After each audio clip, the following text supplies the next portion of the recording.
Good morning, everyone. Well, I don't know whether it's localized round Plymouth, but we certainly have a lovely morning. It's good to see the sun again and a bright blue sky. Well, it was a sunny morning in June, some 20 years ago, that As Prescribed first went on the air. And if I should sound a little sad today, it's because this is the last program in the series. And let me hasten to say that the decision to end As Prescribed certainly isn't mine. I mention this because a large number of listeners have already written wanting to know whether I'm going to retire. Well, I can assure you I'll be doing no such thing. Not yet, anyway. Well, the first request in this final program is typical of many cards that come in day after day. The address is Community Centre, Pitway, South Petherton, Somerset, and the card reads, "Would you please play a cheerful tune for Miss Lil Gardner in the Women's Ward of Yeovil and District Hospital? We, the old ones at the Bungalows and Community Centre, wish her the very best for a quick recovery." Well, good morning, Miss Gardner, and I hope this music will help speed you on your way back to South Petherton and to the warm welcome home your friends have planned for you.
The lively farandole by Bizet. Well, in last week's program, I said that lie beds missed the best moments of the day, the dawn, the dew on the grass, and the song of the birds, the morning chorus. Well, being up with the lark is highly recommended, of course. Farmers are out and about 7 days a week, and we send greetings this morning to the large number of farming families who join the program every Sunday, particularly the Lemaitre family, who tune in whilst having breakfast in their farmhouse kitchen in Normandy. Monsieur Henri Lemaitre of Fouplier Farm in Brinville, near Coutances, was riding his cycle along one of the country lanes the other day when he unfortunately met with an accident. Well, for some months he's been hobbling about on crutches, but now we're glad to say he's well on the road to a complete recovery.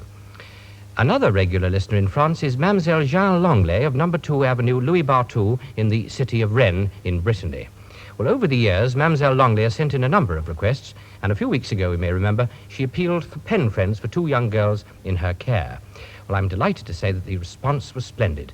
A number of young girls in the south and west have been writing to Pauline and Jacqueline in Brittany, and Mademoiselle Langlais now sends a card saying thank you to all who've written, particularly Mrs. Clarkson and the girls in the Air Venture Corps unit in Swindon. Well, I'm hoping all our friends in France will enjoy the tune I'm playing for Mrs. Beatrice Hooper in Hutchings Ward of the Torbay Hospital in Torquay. Mrs. Hooper has been a patient there for the past 12 months. Well, your husband Percy sends his love, Mrs. Hooper, from your home in Watcombe, Torquay, and he's asked me to say that he's not forgotten your 28th anniversary. In fact, that's the very reason for his request.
The green, green grass of home.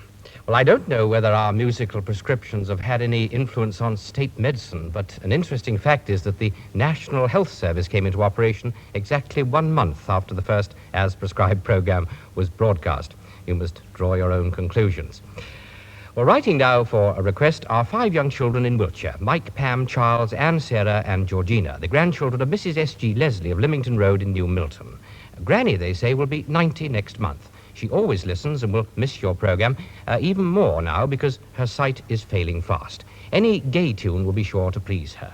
Well, good morning, Mrs. Leslie. Lots of love from your young grandchildren with Leroy Anderson's musical timepiece, The Syncopated Clock.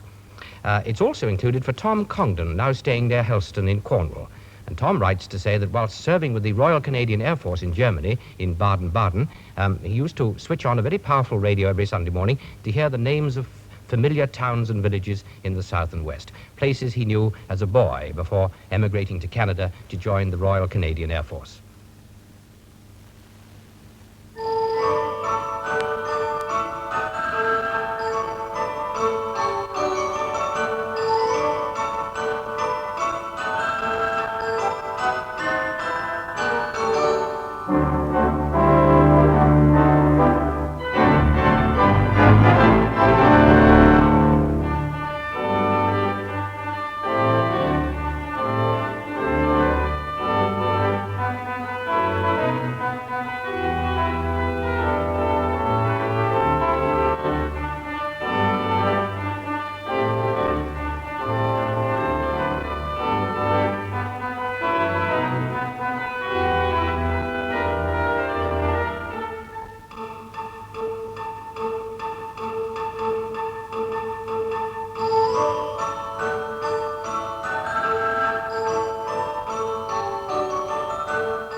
Over the years, there's never been any shortage of requests for the many and varied hymn tunes. Well, here's one that's high on the list of top favourites, a hymn tune from Russia and Sweden. It's the special request of the members of 2 churches in the New Forest, the Baptist churches of Brockenhurst and Lyndhurst. The Reverend G. Barry Morgan writes to tell us that a faithful member from Brockenhurst, Mrs. Wingate, has been in the Royal Southampton Hospital, Southampton, for many months, and I'm to send her love and warmest wishes. Well, good morning to you, Mrs. Wingate, and I do hope you'll enjoy hearing your favourite music. All your friends in the forest have tuned in to share it with you. Mr. and Mrs. Bert Cobb of Dawlish in South Devon are unable to attend their Salvation Army meetings as Mrs. Cobb is ill at the moment. Well, a very good morning to you, Mrs. Cobb. Love from your husband Bert and from all your family and friends who send good wishes for a speedy recovery. In Hampshire, Mrs. J.M. Kingdom is recovering from an operation in Ward 14 at the Queen Alexandra Hospital in Cosham. Good morning, Mrs. Kingdom. Your husband sends his love from your home in Pembury Road, Stubbington. And need I say that he's longing to have you back home again at number 9. And one more card to link with the hymn tune. It's addressed to Mr. Frank Bishop in the Royal United Hospital in Bath. Well, good morning, Mr. Bishop. Your daughter Vera popped a card in the post to me to say that she hopes you'll soon be fit and well again after your recent operation.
the very fact that I've had to turn down through lack of time many of the requests that have been sent in has been very frustrating, believe you me, and a great source of worry. And all I can say is, I'm sorry. It's the old story, time and tide wait for no man. And even as I speak now, there's a clock on the organ console staring at me, reminding me that time does indeed fly. Well, more requests now, and I only wish I could include them all for the well-loved hymn tune, St. Peter. Greetings and good wishes to Mr. Lupton in St. Richard's Hospital at Chichester in Sussex. Well, the members and friends of West Withering Methodist Church have written sending these greetings, Mr. Lupton. They hope you'll be well again soon. Through failing sight and illness, Mr. and Mrs. J. Webber of Romansley in South Molton, North Devon, are almost always confined to their home. Good morning, Mr. and Mrs. Webber. Loving greetings from Johnny, Dor, Bridget and Peter, who write from Tiverton. A very special request for one of our young listeners, 11-year-old Pauline Pretlove, recovering from an operation in Hill Ward at the Bristol Royal Infirmary. Well, hello, Pauline. This is just to let you know that Mum and Dad and your brother and sister and aunt, uncle and grandparents sent lots of love. And there's also a special greeting from your young friends. They're all longing to see you, the members of Old King Street Baptist Junior Church and Thursday Children's Club. There's a long link between Cornwall and Hampshire. Mrs. Stella Lucas and family want to get in touch with Miss Eva Blundy in Ward 5 at St. Leonard's Hospital in Ringwood. After 6 years of being blind, Miss Blundy has had a successful operation and is now starting to read, write and to walk again. Isn't it wonderful news? Well, all the Lucas family send their love, Miss Blundy, and they're sharing the music with you in their cottage in West Loo, Cornwall. I've a greeting for our regular listeners in the Belmont Hospital, Tiverton, with a special mention of Mrs. Jordan, Miss Blitten and Mrs. Reeford, all three ladies with September birthdays. Greetings to them and to all the nursing staff and patients from the members of the hospital's League of Friends. And time for just one more card. It's for Mrs. K. Salisbury in Ward G2 at St. Helier's Hospital in Carshalton, Surrey. Good morning, Mrs. Salisbury. Lucy and Dick and all nephews and nieces at Goodrington, Newton Abbot and Hackham send their fondest love. And they hope very much you will enjoy hearing this well-loved tune.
Mrs. Mary Chamberlain wrote to me during the week from Channelview Road in Portland, Dorset, and this is what she has to say. I am sorry to learn that the programme is to be discontinued. I shall miss it, but for what you will probably consider to be the wrong reasons. You usually give us a short weather report from Plymouth, and as I live in Portland and have a dog to exercise, this has been very useful. Timing my Sunday on the basis that we shall get your kind of weather an hour or so later, 9 times out of 10, I have planned my day, and so have my friends on my recommendation. Well, thank you, Mrs. Chamberlain, and with your recommendation, I'll always be able to get a job at the London Weather Centre. Just imagine me being a Rosie Kemp or a Stan Cowan. In recent years, the songs from The Sound of Music have been part and parcel of the programme. Again this morning, another bundle of cards asking for the various tunes from the film. Mr. and Mrs. Frank and Elsie Rowell of Woodland Court in Paynton send the music to two of their friends who were unfortunately involved in a motor car accident. Mr. Harry Goodall at home in Paynton and his wife in the Crown Hill Convalescent Home at Plymouth. And a very good morning to you both, Mr. and Mrs. Goodall, with best wishes for a speedy recovery. From my home village of Gulville, near Penzance, comes word from Nicholas Matthews. Nicholas, his wife Ruth, and their son Jonathan send greetings to Mr. and Mrs. Jim Matthews of Trehaven, Gulville, for their ruby wedding anniversary on Thursday. And their love, of course, too, Mr. and Mrs. Matthews. And from the Channel Island of Jersey, a letter that reads, "Would you please play The Sound of Music for our young neighbour, Marion Neal, who is unwell? Marion has been most unlucky, as after leaving school, she started to work in one of our local banks for only 3 weeks before being taken ill. Well, hello, Marion. Love and all good wishes for a speedy recovery from Mrs. LeVay, Neville and Ray, and in fact everyone at Poplar Cottage and Tower Hamlet Cottage in St. Saviour's.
Mr. and Mrs. Reg Whitfield are in hospital at the moment. Mr. Whitfield's temporary address is the Royal Cornwall Infirmary in Truro, and his wife is spending a little time in the Perranporth Hospital Annex. Well, good morning to you both, Mr. and Mrs. Whitfield, and all love to you from your daughter Sheila at home on the farm in Goonhaven. The Reverend Gilbert Molesworth writes from Northam near Bideford to tell us that Michael Beer has been the faithful verger at St. Michael's Church in Torrington for 18 years. Mr. Beer is now making a recovery following a long illness. Incidentally, Mr. Beer, Albert Norman and Gilbert Molesworth, together with many men of Bideford, Ilfracombe and Torrington, joined the Devonshire Regiment, the 6th Devons, in the autumn of 1914. Well, here's a family greeting for Mr. and Mrs. Harris of Combe Martin in North Devon. It's for your golden wedding in a few days' time, Mr. and Mrs. Harris. Lots of love and congratulations from Gladys and Claude and your grandchildren, Richard and Miriam. And I've one anniversary on this very day, that of Mr. and Mrs. E.J. Olden of East Wellow, Rumsey in Hampshire. It's their 40th year together. Love and congratulations, Mr. and Mrs. Olden, from all the family, who tell me that you were married in Wellow Church, and you've always lived in the district, and that you, Mr. Olden, sang in the choir at Florence Nightingale's funeral at Wellow Church. Well, this hymn tune could well have been one of her favourites.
Sound radio has long been a close and intimate friend of the many thousands who, for one reason or another, are confined to their homes. The wireless, the radio, is the one firm link with the world, with all that's going on outside their homes. Well, for some years, Mrs. Scott of Bromham near Chippenham in Wiltshire has been confined to bed, no less than 3 years, in fact, in one of the wards in the local hospital at Devizes. Well, her radio has brought her news and entertainment, and this morning it becomes a very personal friend because Mr. Scott, her 94-year-old husband, is making good use of the programme by sending his love. Well, good morning, Mrs. Scott. Many congratulations on your 65th anniversary. Mr. and Mrs. B. Hamblin of Oborne Road in Sherborne, Dorset, are celebrating their wedding anniversary this very day.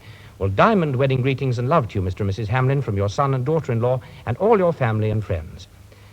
A coloured picture card of York Minster was chosen by Mrs. Stewart of Goring by Sea in Sussex, on which to send her special request. And Mrs. Stewart writes for Mr. John Dalton and all the patients in Gifford House Disabled Ex-Servicemen's Home in Boundary Road, Worthing. And may I wish Mr. Dalton and his friends a very good morning. From Dorset, a friendly card from Mrs. Mary Fish, who says, Sturminster Council have just built some flats called Brinsley Court. There are 20 residents there with Mr. and Mrs. Clayton as wardens. I clean the stairs and corridors there, and after nursing my mother for close on 3 years, these old people are a tonic to me. The oldest resident at Brinsley Court was 95 last Saturday. And from North Devon, a musical prescription from Miss Mary Madge of Chanters Hill in Barnstable. It reads, My sister is a district nursing sister and so meets many people who are sick and unable to get out and about because of old age. Perhaps you could play for all these people who are visited by district nurses everywhere. Well, I hope all concerned will enjoy this song from the old days.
Well, all too quickly to our last item, and on the top of the bundle of cards, I can't fail to see one that's come in from the Mediterranean, from the George Cross Island of Malta. Miss Elsie Richardson writes from there to say that she'll be back in England this month, and would I play for her mother, who'll be 91 tomorrow. Mrs. Richardson and her family live in a guest house in Castle Road, Torquay. Well, a very good morning to you, Mrs. Richardson, and lots of love from your daughter Elsie and your family. Mrs. Frida Norton writes from Kings Park Road in Bournemouth. She writes, in fact, on the back of a picture postcard showing the River Stour at Christchurch. Well, Mrs. Norton is a home teacher for the blind, and she sends warmest wishes to her friends in Cornwall, Hertfordshire, and the district in and around Bournemouth. I hope Mr. Charles Pottinger may be listening this morning in St. James's Hospital in Devizes. A very good morning to you, Mr. Pottinger. Your daughter Mary in Cattell, Guernsey, and all your children, grandchildren, and great-grandchildren send their love. And their grateful thanks to Matron and her staff at St. James's Hospital for looking after you so well. There's an interesting card from London, from Miss Frances Bailey, who writes to say that she's a missionary in Thailand. While on furlough, while on leave, she had a car accident and couldn't return to the East. Well, after a long stay in hospital, her friends Mr. and Mrs. Alan Ramsey of Spurgeon Road, London, SE 19, looked after her. And it's to Mr. and Mrs. Ramsey, Miss Frances Bailey sends her grateful thanks. And finally, a letter from the Reverend John T. Bone, writing from St. Leonard's Road in Headington, Oxford. Mr. Bone says, "We have listened to the programme for many years and are very sorry to know that it ends on Sunday. I wonder if you would play your favourite hymn tune to please us and all your listeners." Well, thank you very much for that kind thought, Mr. Bone. I wonder if you mind if my wife chose the tune. She's always here with me on a Sunday morning, helping me to cope with the bits and pieces of music. She'd like us all to share the tune Wiltshire, because she's particularly fond of the varied harmonies in the last verse.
the changing scenes of life to the hymn tune Wiltshire, the very last tune on As Prescribed. Well, how does one say goodbye after 20 years? It's not easy, is it?